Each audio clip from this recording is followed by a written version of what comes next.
And about the gunman. Who was he? The latest on an all-out investigation. This is an NBC News special report. Here's Tom Yamas and Hallie Jackson. Hey, good evening. I am Tom Yamas reporting tonight from Butler, Pennsylvania, where former President Trump was wounded in an assassination attempt last night. And I'm Hallie Jackson reporting tonight from Washington, where any moment President Biden is set to speak from the Oval Office. The FBI says it believes the suspected shooter acted alone with an AR-style rifle purchased legally. And now new questions for the Secret Service about how this attempted assassination could have happened. President Biden saying there's no place in America for this kind of violence and sharing he has spoken briefly with Mr. Trump since the shooting. The president's last Oval Office address was 9 months ago when he spoke about the war in Gaza. For President Biden, this is a significant moment with the eyes of the nation now on him. We're going to go now to President Biden in the Oval Office. I want to speak to you tonight about the need for us to lower the temperature in our politics. And to remember, while we may disagree, we are not enemies. We're neighbors. We're friends, co-workers, citizens, and most importantly, we're fellow Americans. We must stand together. Yesterday's shooting at Donald Trump's rally in Pennsylvania calls on all of us to take a step back, take stock of where we are, how we go forward from here. Thankfully, former Trump is not seriously injured. I spoke with him last night, and I'm grateful. He's doing well, and Jill and I keep him and his family in our prayers. We also extend our deepest condolences to the family of the victims who was killed. Corey was a husband, a father, a volunteer firefighter, a hero, sheltering his family from those bullets. We should all hold his family and all those injured in our prayers. Earlier today, I spoke about an ongoing investigation. We do not know the motive of the shooter yet. We don't know his opinions or affiliations. We don't know whether he had help or support, or if he communicated with anyone else. Law enforcement professionals, as I speak, are investigating those questions. Tonight, I want to speak to what we do know. A former president was shot, an American citizen killed, while simply exercising his freedom to support the candidate of his choosing. We cannot, we must not go down this road in America. We've traveled it before throughout our history. Violence has never been the answer. Whether it's with members of Congress of both parties being targeted and shot, or a violent mob attacking the Capitol on January 6th, or a brutal attack on the spouse of former Speaker of the House, Nancy Pelosi, or information and intimidation on election officials, or the kidnapping plot against the sitting governor, or an attempted assassination on Donald Trump. There is no place in America for this kind of violence, for any violence ever, period. No exceptions.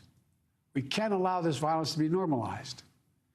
You know, the political record in this country has gotten very heated. It's time to cool it down. We all have a responsibility to do that. Yes, we have deeply felt strong disagreements. The stakes in this election are enormously high. I've said it many times that the choice in this election we make in this election is going to shape the future of America and the world for decades to come. I believe that with all my soul. I know that millions of my fellow Americans believe it as well. And some have a different view as to the direction our country should take. Disagreement is inevitable in American democracy. It's part of human nature. But politics must never be a literal battlefield, and God forbid, a killing field. I believe politics ought to be an arena for peaceful debate, to pursue justice, to make decisions guided by the Declaration of Independence and our Constitution. We stand for an America, not of extremism and fury, but of decency and grace. All of us now face a time of testing as the election approaches. And the higher the stakes, the more fervent the passions become. This places an added burden on each of us to ensure that no matter how strong our convictions, we must never descend into violence. The Republican convention will start tomorrow. I have no doubt they'll criticize my record and offer their own vision for this country. I'll be traveling this week making the case for our record and the vision, my vision of the country, our vision. I'll continue to speak out strongly for our democracy, stand up for our Constitution and the rule of law, to call for action at the ballot box, no violence on our streets, That's how democracy should work. We debate and disagree. We compare and contrast the character of the candidates, the records, the issues, the agenda, the vision for America. But in America, we resolve our differences at the battle box. You know, that's how we do it, at the battle box, not with bullets. The power to change America should always rest in the hands of the people, not in the hands of a would-be assassin. You know, the path forward through competing visions of the campaign should always be resolved peacefully, not through acts of violence. You know, we're blessed to live in the greatest country on earth, and I believe that with every soul, every power of my being. So tonight, I'm asking every American to recommit, to make America, think about it. What's made America so special? Here in America, everyone must be treated with dignity and respect, and hate must have no safe harbor. Here in America, we need to get out of our silos, where we only listen to those with whom we agree, where misinformation is rampant, where foreign actors fan the flames of our division to shape the outcomes consistent with their interests, not ours. Let's remember, here in America, while unity is the most elusive of goals right now, nothing is more important for us now than standing together. We can do this. You know, from the beginning, our founders understood the power of passion. So they created a democracy that gave reason and balance a chance to prevail over brute force. That's the American we must be. An American democracy where arguments are made in good faith. An American democracy where the rule of law is respected. An American democracy where decency, dignity, fair play aren't just quaint notions, but living, breathing realities. We owe that to those who come before us, to those who gave their lives for this country. We owe that to ourselves. We owe it to our children and our grandchildren.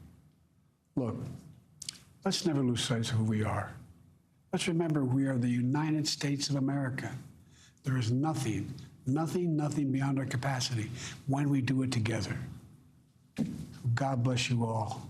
May God protect our troops.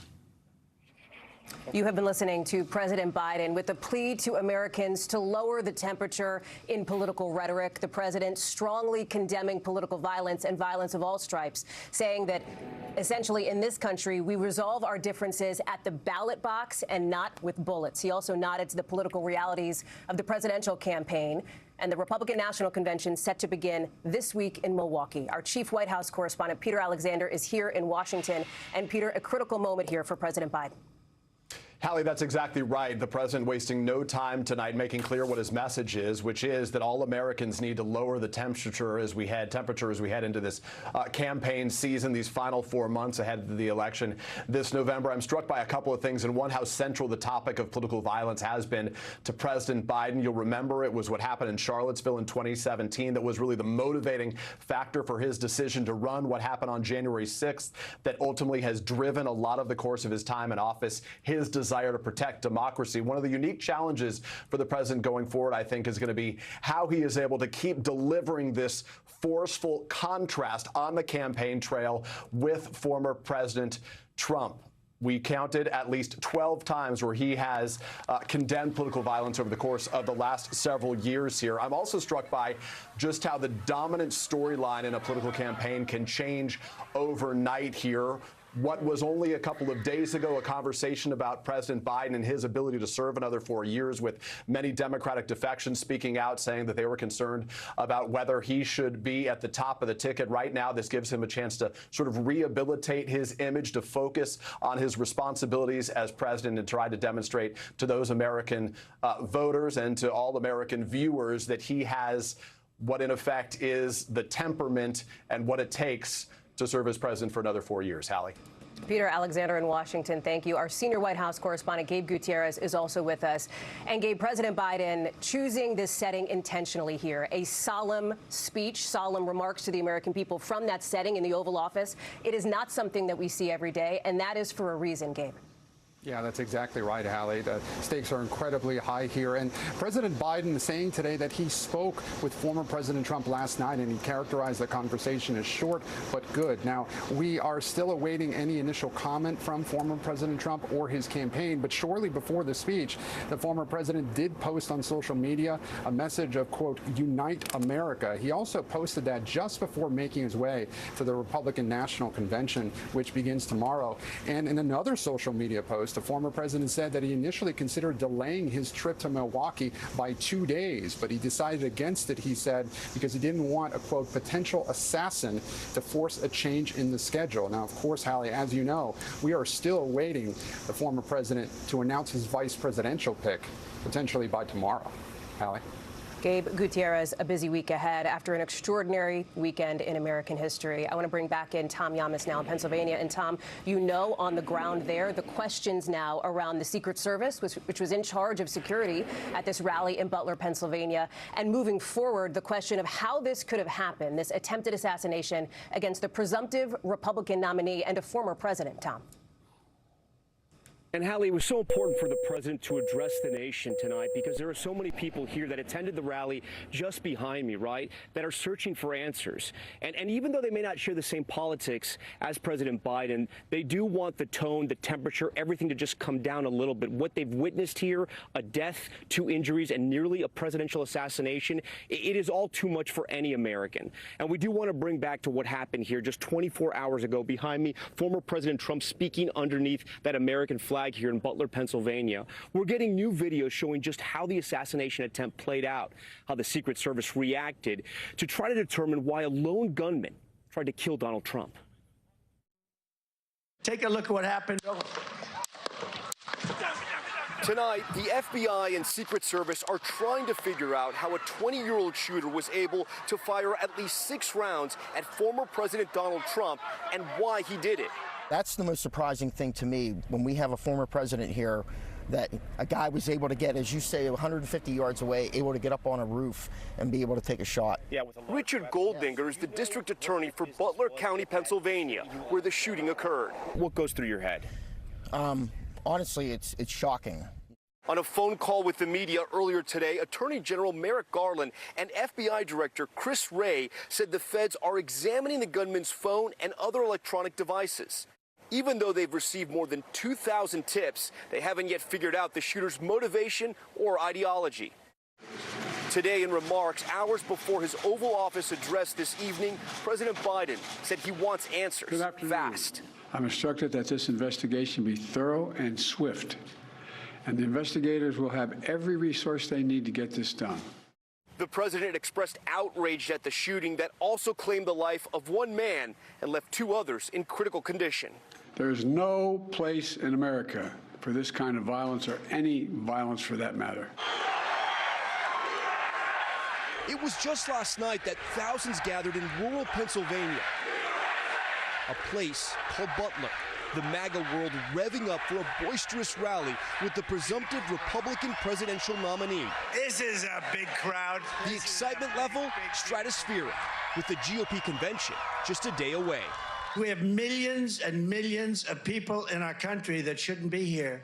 On stage, Donald Trump launched into one of his favorite subjects, immigration, and then 6:11 p.m. This. Take a look at what happened. It seemed like nothing at first, maybe a couple of firecrackers going off. But Trump, hand to ear, suddenly dropped down behind the podium. Ready, move! It was law enforcement's worst fear. Secret Service agents swarmed the stage, huddling around the former president. Trump, blood streaking his face, pumped his fist in the air as he was rushed into an armored vehicle. In the stands, shock and fear. At first, I didn't know if they were firecrackers. There were 6 pops. It just went pop, pop, pop, pop. In the bleachers behind us, somebody got popped. Somebody got killed. The man beside me suffered a gunshot wound to the head, was instantly killed. 1 spectator died, 2 others were injured.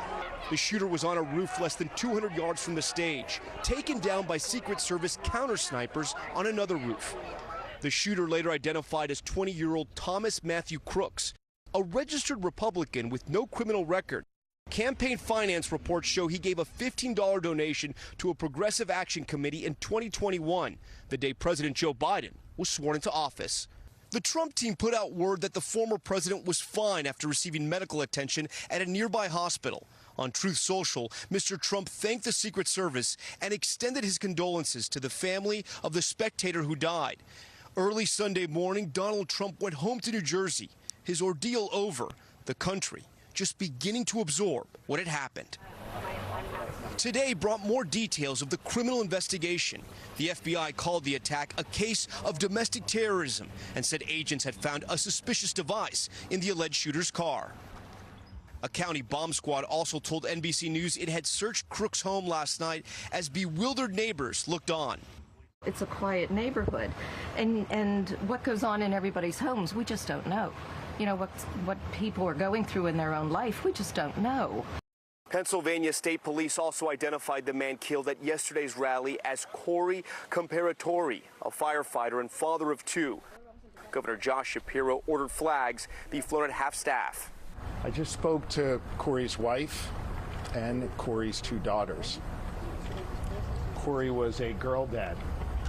Corey was a firefighter. Corey went to church every Sunday. Corey loved his community.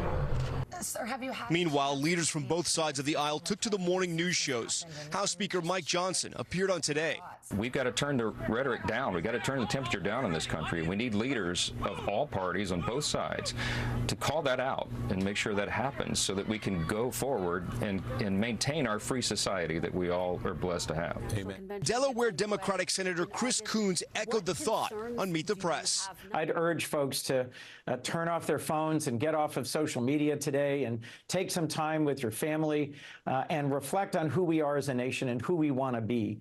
Not everyone was quick to put aside the partisan rhetoric. Ohio Republican Senator J.D. Vance, cited as one of Trump's possible VP picks, blamed the attack via social media on the Democratic Party.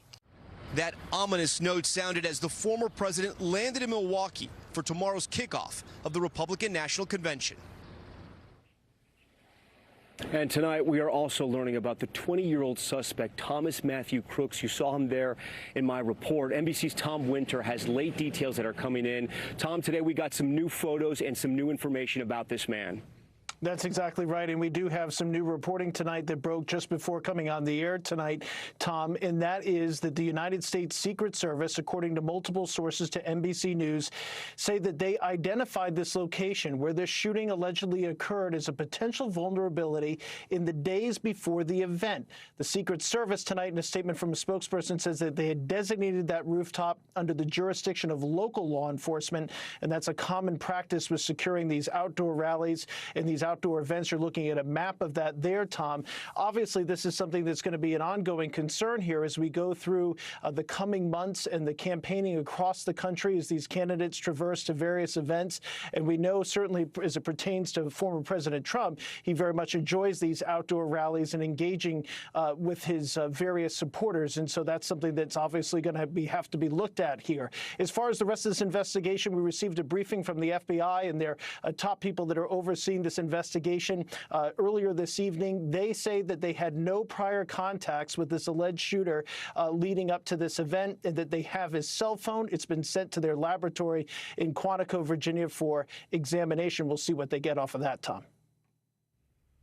Tom, before you go, I want to tell our viewers exactly the area you're talking about. It's just over my left shoulder here where that tree line is. It's about 150 yards from where former President Trump was speaking. There's always going to be areas in these zones, if you will, these rallies that are outside the perimeter. The question tonight, right, Tom, is why this area was so close. And the shocking new reporting that you just told our viewers that they knew about this area. I was just out there. It's a massive field. A woman who lives next door telling me it was a free-for-all. Anybody could just walk up, and as we know, that would-be assassin found it a prime opportunity to climb up onto that roof and point his rifle at former President Trump and pull that trigger. Do we know why, if they knew it was so vulnerable, they didn't go in there and start investigating?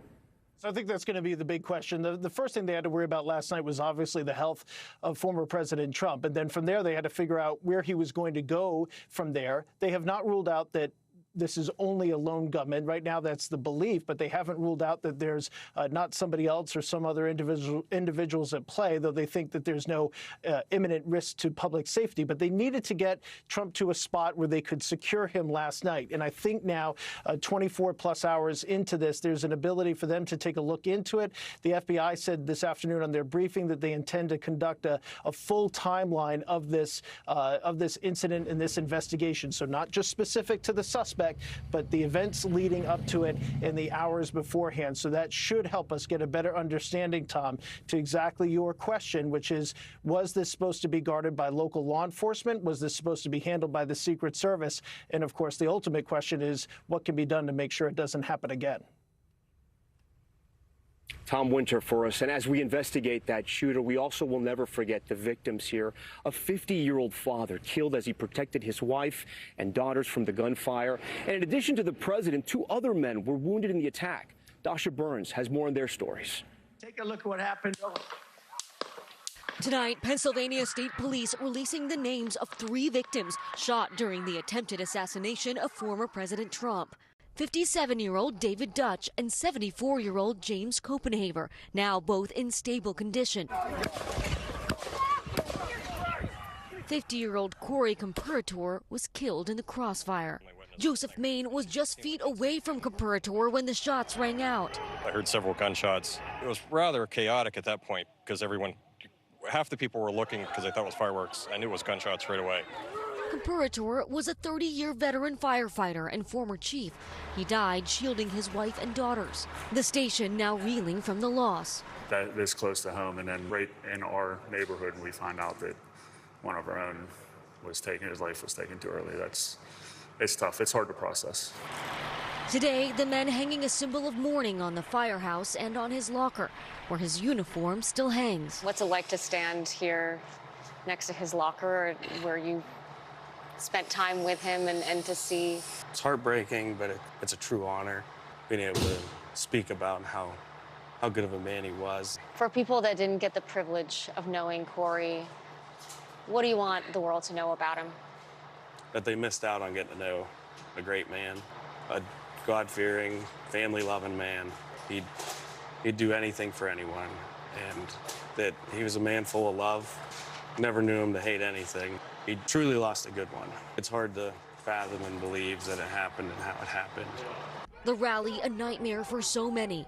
And how are you feeling right now? Like my mama instincts were when he grabbed my hand, I knew my son was scared to death because he was holding my hand. He had held my hand since he was probably 5 or 6 years old.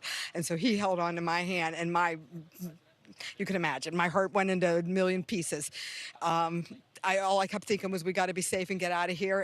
Images impossible to forget. Aaron Ottenreith was in the first row in front of former President Trump. That sharpshooter went across. Trump turned his head.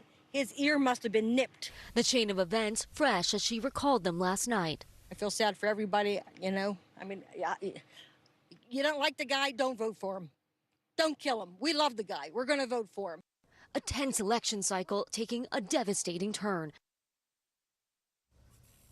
Dasha Burns joins us now live here. And Dasha, it wasn't only the families, the people that were here that were traumatized. People were watching this all over the country and also had to see these horrific images. Yeah, and of course, as you well know, Tom, Trump rallies attract supporters from all over the region. People drive for hours from nearby towns, from faraway towns. They wait in line all day for these events. So the traumatic impact does not stop at the borders of Butler County or even the state of Pennsylvania. People who were witness to this event and people who watched it unfold. And I don't know if the video does it justice, but there were so many children here. There were so many little kids here. I heard from parents all day today talking about how they were protecting their kids. I think one of the most memorable and frankly haunting pieces of this for me, when I think back on it, is the screams of the children. You can hear them, and every time I hear that video play back, that's what sticks with me, Tom. Dasha Burns, our reporter who was here live on the scene as it was happening. Dasha, we thank you for your reporting. I want to send it back now to Hallie Jackson live in Washington. Hallie?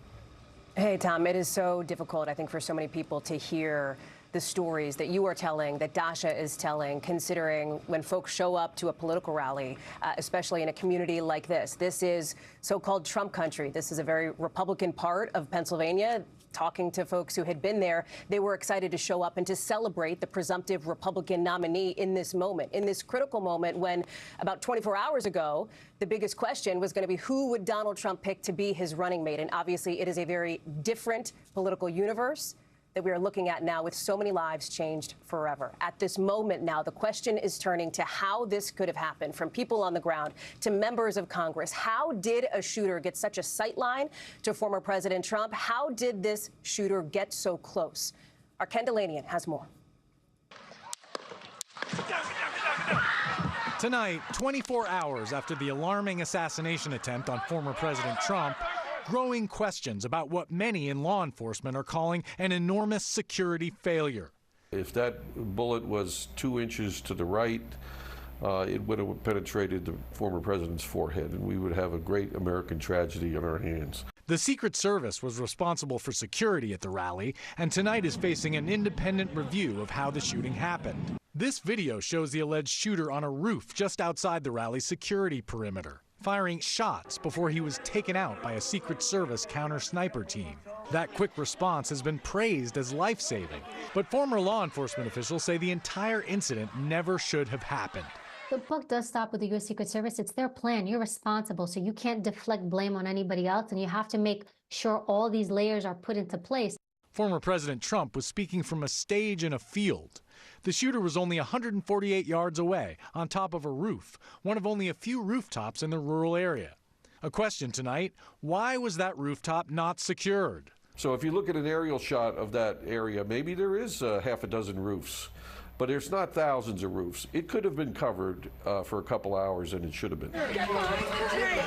Also, witnesses say they saw the gunman and tried to warn police. The question now, were those witnesses ignored? We're pointing at them. The police are down there running around on the ground. We're like, hey, man, there's a guy on the roof with a rifle. And the police are like, huh, what? You know, like they didn't know what was going on. This reaction from an FBI agent at a press conference overnight. She was able to get off like 4 or 5 shots. It is surprising, but again, to get the true, all the details of that will come out later in the investigation. Tonight, the Secret Service did not respond to questions from NBC News, but is denying allegations it rebuffed requests from the Trump campaign for more resources. Ken is joining us now. And Ken, the Speaker of the House of Representatives is already calling for an investigation now congressionally into what he sees as potential failures from the Secret Service. That is something that could begin as soon as Congress gets back into town just a couple of weeks from now. What would a timeline on any kind of investigation look like? Well, first of all, Hallie, President Biden said today that he would make public the results of the independent review that he ordered. And as you said, House Republicans announced they would conduct their own investigation, including calling the Secret Service director to testify. One Democratic lawmaker today, a Democrat, called this the worst Secret Service failure since Ronald Reagan was shot in 1981. And you heard Tom Winter report earlier that the Secret Service was aware that there was a vulnerability in that rooftop, but they have not explained why it was not protected. They're sort of seeming to blame local officials, but what experts tell me is ultimately it was their scene. The responsibility lies with the Secret Service. Hallie? Ken Delanian, thank you very much. I want to bring in somebody now who has a deep expertise in this. NBC News law enforcement analyst and former Secret Service agent, Evie Poumpouras, who's been a part of our special coverage here. So, Evie, we were showing that map of where the security perimeter was, where this building was that the shooter was on top of. Let's talk about sight lines here, because one of the big rules in security protection is if you can see it, it can see you. Understanding that this building was outside of the official security perimeter, how is it possible that it was left apparently unprotected? Talk us through what would have gone into that decision making. So when you make a security plan, you are looking to secure the immediate area. I have my dais, the stage, my people. I'm going to set up my magnetometer. So I have that inner area. That's hardcore secure. Here's the thing, in that area, that is where I'm going to put my Secret Service personnel. I want that manpower closest to the president. Now, the outer security area, where these buildings fall into, that is typically where I'm going to ask, or U.S. Secret Service is going to ask local police departments, hey, can you manpower this?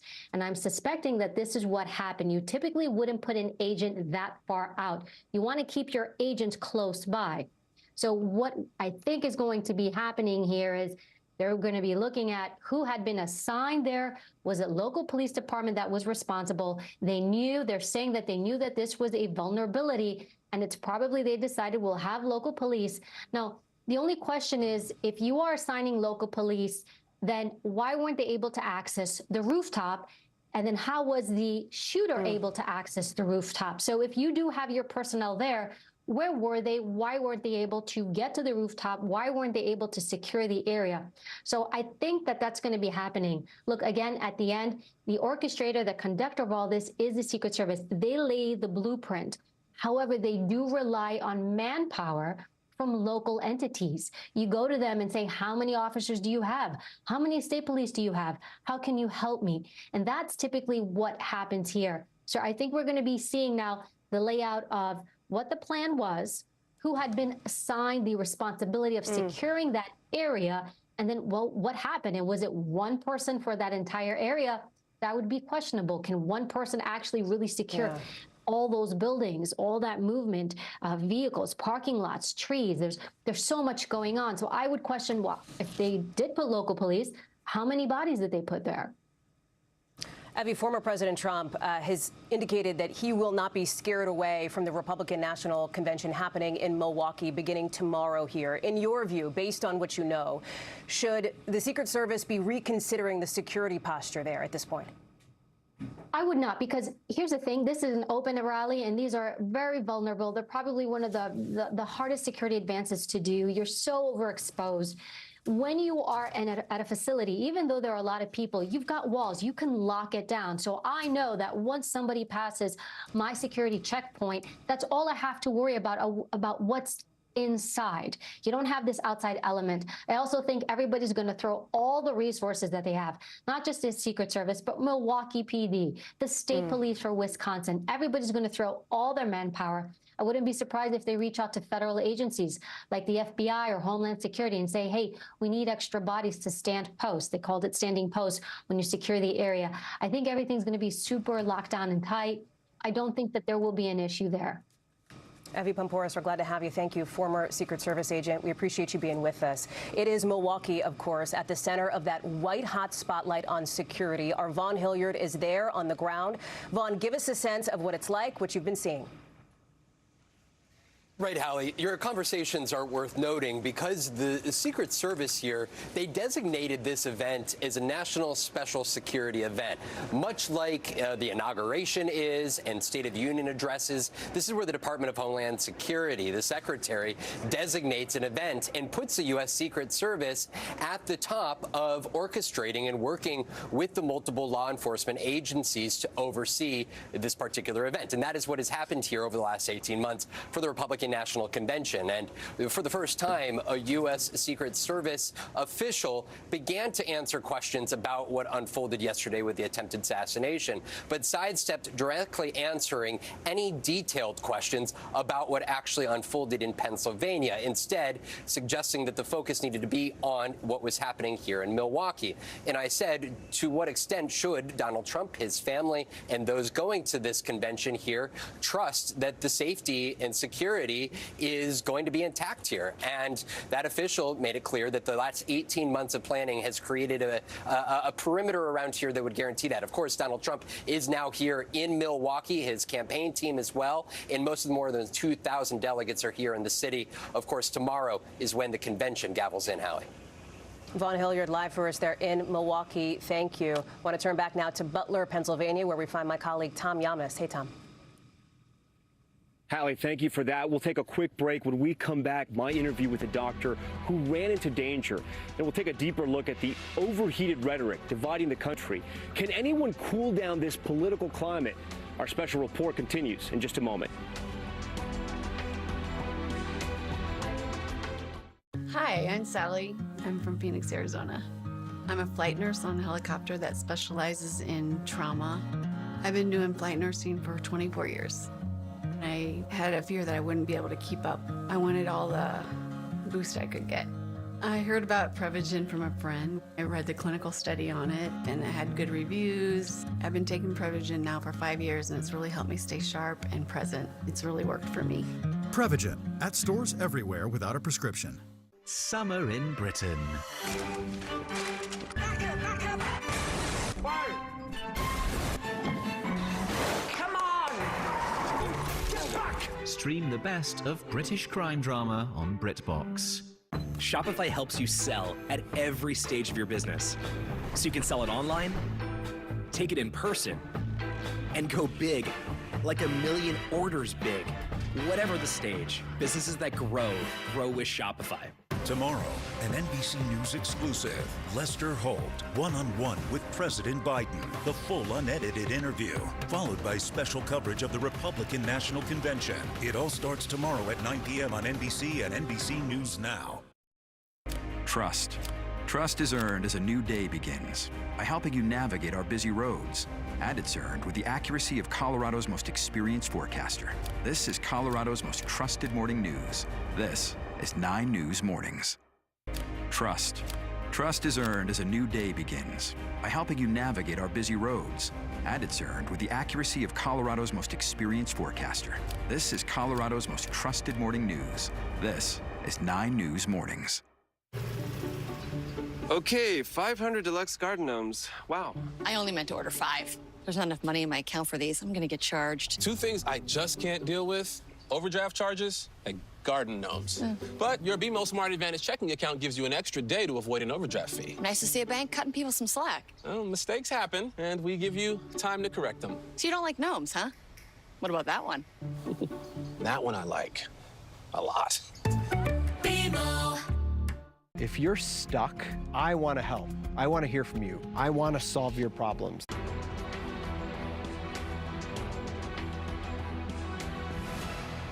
We are back with this NBC News special coverage, and tonight this extraordinary series of events. That attempted assassination on former President Trump has led to a pause in the sharpest rhetoric of the presidential campaign, with President Biden trying to console and unify a nation in shock after an attack on his predecessor and potential successor. Here's Gabe Gutierrez. Tonight, President Biden seeking to reassure a wounded nation. An assassination attempt is contrary to everything we stand for as a nation, everything. It's not who we are as a nation. This morning, he met in the Situation Room with the Vice President and other top officials, including the Attorney General, the FBI Director, and the Homeland Security Secretary. Then, he ordered an independent review of security at yesterday's rally. He also had this message for his political rival. Last night, I spoke with Donald Trump. I'm sincerely grateful that he's doing well and recovering, and we had a short but good conversation. Jill and I are keeping him and his family in our prayers. A remarkable turn of events when just 2 days earlier, he'd been out on the campaign trail. I know him. Donald Trump is a loser. The raging debate on Capitol Hill over whether President Biden should leave the race after his rough debate performance now seems to have stalled. Instead, the charged rhetoric of both campaigns now under scrutiny from both the former president. Despite the hatred and anger of the radical left lunatics who want to destroy our country, we will make America great again. And the current one. Republicans criticizing President Biden's comments to donors this past week that Democrats needed to focus on beating Trump, adding, quote, "We're done talking about the debate. It's time to put Trump in the bullseye. He's gotten away with doing nothing for the last 10 days. I know that he didn't mean what is being implied there, but that kind of language on either side should be called out. It had been 4 decades since an American president was shot. Well, back then, the nation rallied around Ronald Reagan. The challenge now, unifying a much more deeply polarized country. Unity is the most elusive goal of all, but nothing is important than that right now, unity. We'll debate and we'll disagree. That's not going to change. We're going to not lose sight, in fact, who we are as Americans. Gabe is joining us again from the White House. And Gabe, President Biden is making changes to his plans this week after that attempted assassination against former President Trump. Yeah, that's right, Hallie. The president had been scheduled to head to Austin, Texas tomorrow to speak at the LBJ Library commemorating the 60th anniversary of the Civil Rights Act. That trip has now been postponed. His interview with our colleague Lester Holt will happen, but here at the White House. And as for the vice president, her campaign stop to Florida on Tuesday has also been rescheduled. Hallie? Gabe, thank you. And we will, of course, have more special coverage tomorrow night with that interview between Lester and President Biden. Let's take it back now to Tom, who's in Butler for us tonight. Hallie, thank you. We want to turn now to the stories of bravery emerging from yesterday's chaos. Among those who jumped into action without hesitation, ER doctor Jim Sweetland. You see him here, his shirt bloody on the right hand of your screen from performing CPR mere minutes after the attack. I spoke with him about those moments earlier today. Doctor, talk to me about that moment again of when you jumped into action. And did you think at any point you could maybe save his life, or was the wound so bad? When I came upon him, I thought the wound was a fatal wound. It was a small bore that was right here above the ear. That's where snipers like to hit. And I'm not a ballistic specialist. I've never served in the armed forces, and I've never been on an active shooting scene. But I've seen the results when people make it to my emergency department. You know, Doctor, something that stood out to me was there were a handful of people like you that when this active shooter situation was happening, they jumped into action to help out. Why do you think that was? I think Americans love to help. Those two individuals, I've been called a hero. I don't know that I'm a hero. Every hero needs a helper. You know, Superman is Lois Lane. Batman has Robin. I needed these two people to get this fellow up. I couldn't have done it, and they did it.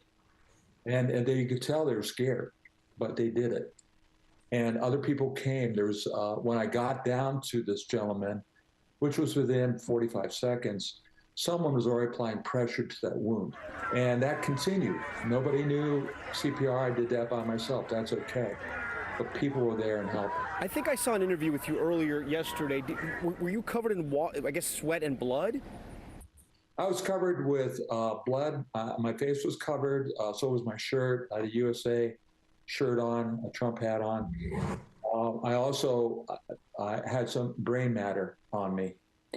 After that interview, and I was in shock with that. I was in disbelief to shock. And after that interview to the left, and I got to give this guy tremendous credit, was a Army combat veteran. And, excuse me, after the interview, he came up to me and said, "Brother, there's blood on your face."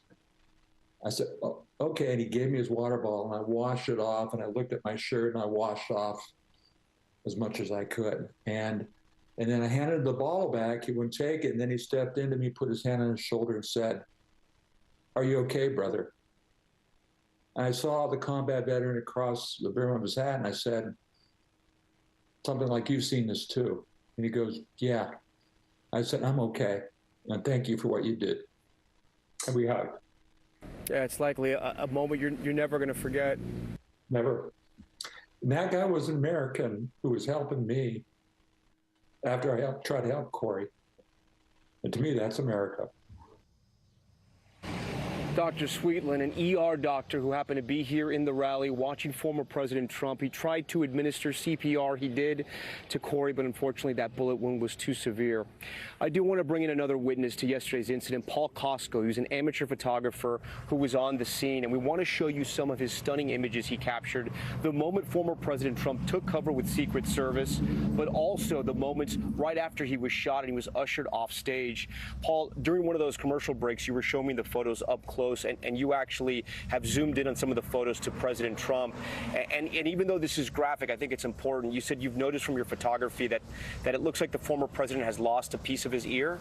Yes, that is correct. As far as on the right side, if you zoomed in, the top piece, when the bullet struck, it took out a little piece of the president's right upper ear. So when we talk about inches, that the former President Trump came within inches of dying, absolutely. That is not an exaggeration. That is facts. As being there, if the president's team ahead of time that showed the immigration charts up there, if he didn't turn his head towards those charts, that would have been a direct side hit to the head, and it probably would have been a JFK moment, so which would have been absolutely terrible.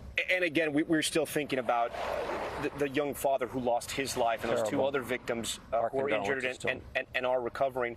You had the sense, you're an amateur photographer, but you had the sense to keep taking photos as this was happening. What kicked in for you as you were watching this? Well, as it happened, I went to the dirt just like thousands of people in front of Trump. I was 25 feet from the podium in the 10 o'clock position. And we, as far as with out there in the audience, didn't realize the severity of it. We heard the pops of the gun. We did, but we didn't think, we were thinking it was firecrackers and that. So the severity didn't really happen until we lost sight of the president. And then everybody was got silent. There were people in the field that were saying, get down, get down. I hit the dirt just like thousands of other people there. But when they brought the president up, after the cluster of Secret Service people there, that's when people thought he was okay, especially on the backside, because they didn't see as far as the blood that was on the right side. So, and then they start whisking away, and then pandemonium one of the cruel realities of yesterday, and when you see this video, it kind of hit me today that there is that moment where former President Trump raises his fist, he gets up. Yes. Clearly, he's been hit, but he's not dying. And he mouths fight, and people are cheering, but at the same time, someone is dying, and nobody knows that, except the people that were next to him. You're absolutely correct. Nobody in the audience knew who was hit, how severe they were hit. Again, our condolences to the families as far as that lost their husband and father and so forth, and also the two other ones that got hit in the abdomen area. Nobody in the audience did that. We were all cheering for someone that was almost beat to the ground, coming up, but then after the reveal of the blood, everybody started, it wasn't a cheer. It was more, I would say, a fear. You've seen this unfold in front of your eyes. You've seen it unfold behind the lens of your camera. When you see those images, what do you think? What do I think? This is not America. That's what I want to get clear as far as with people out there. This is not America. I am a Republican, but I'm American first, and I want to extend as far as to the health and safety to President Trump, but also as a Republican reaching out to President Biden and his family, because this is also difficult on their side. We as a country have to stop this logjam, and we got to start opening our hands. And that starts with everybody. That starts with both parties, and it even starts with you guys as far as on the media, and all the media. So we've got to lower, because it's America. Right. Okay. Paul, we thank you for your time. Paul Clover, we appreciate it. Thank you for sharing your photos. Thank you for your comments. This moment in history is already being defined by these arresting images. Rahima Ellis with the remarkable stories behind some of the photographers and photographs. The defiant picture. The former president's fist raised, his face streaked with his own blood. A jarring image that's hard to look at, but must be seen. Taken by photographer Evan Vucci from the Associated Press. The moment I heard the shots being fired, I knew that this was a moment in American history that had to be documented. I mean, it's our job as journalists to do this work. New York Times photographer Doug Mills also capturing these images. A bullet frozen on its path to its intended target, grazing Trump's ear, his hand pulling back to reveal blood. Secret Service agents acting in unison, rushing in, blanketing the presumptive Republican nominee. And this image of the former president still surrounded by agents on the stage floor. All the while, officers standing at the ready, not knowing what else could come. The former president's shirt opened, his face bloodied, rushed off stage, a shoe left behind. Before the gunshots, a crowd of supporters. After, an empty stage, a withered flag. And spectators overwhelmed with sadness, their faces in disbelief. Images captured in a matter of moments, but now seared in the nation's collective memory. Rahima Ellis, NBC News. And Hallie, we know so many of these photographers, the photographers that were mentioned there, that were interviewed, that took those images. And even though we work in television, a medium that usually works with video, we always use those stills, right? Because they freeze those moments in time. And when you watch the moments of yesterday, regardless of what point, I mean, each photograph takes you back to what happened. And we've seen these images now hundreds, maybe thousands of times at this point. And every time I look at this, I still can't believe what just happened, right? I can't believe what happened in this country. I can't can't believe how people here reacted, how those heroes, those helpers, and I also can't believe that someone came to this rally loaded with an AR-15 style rifle and decided to pull that trigger. In so many ways, Tom, it is the power of photography, the power of these images that we are seeing and have been seeing on display. In so many ways, that first draft of history and one that has rocketed around the world. We're going to continue our deep dive into the American history books and the lessons learned from dark chapters gone by with more of our special coverage when we continue. If you're 50 or over, you can be taking advantage of everything AARP has to offer right now. Join AARP for $12 for 1 year, and your second membership is free. Get instant access to discounts on everyday purchases, eye care and prescriptions, and tools and tips to help manage your money and maximize your health. Plus, AARP fights to protect your Social Security, Medicare, and more. Join and get an insulated trunk organizer free, plus AARP the magazine. Call or go to joinaarp.org now. I'm Andrea, and this is why I switched to Shopify.